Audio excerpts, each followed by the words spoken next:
Good afternoon friends, कैसे हैं आप सब? आप लोग उम्मीद करते हैं ठीक होंगे। चलिए, अब मैंने आपको सुबह में बताया था कि मैं आपके लिए मैथ्स का भी लाया था, लेकिन वो मैथ्स मैं सुबह में नहीं पढ़ा पाया। चलिए, मैं अब आपको अभी पढ़ा देता हूँ। आप लोग प्लीज दुखी मत होइएगा, आप लोग खुश होइए फ्रेंड्स, खुश होइए। चलिए फ्रेंड्स, अब हम लोग याद करते हैं। अरे पहले अपने नाम का स्पेलिंग बता दे। Okay ONE1। ओ वन, तेरा नाम का स्पेलिंग है ONE1। तेरा 2, TWO2।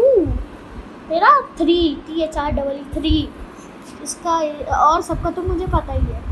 FOUR4, FIVE5, SIX6, SEVEN7, EIGHT8, NINE9, TN10। अरे लेकिन एक का तो मैं गलत बोल दिया, 10 का तो मैंने TAN बोल दिया ना। अरे 10 का मुझे नहीं पता। चलिए 1 से जाके पूछते हैं। आई 1, तुम तो 10 के दोस्त हो ना, तुम बताओ ना 10 का स्पेलिंग। नहीं, मैं नहीं बताऊंगा।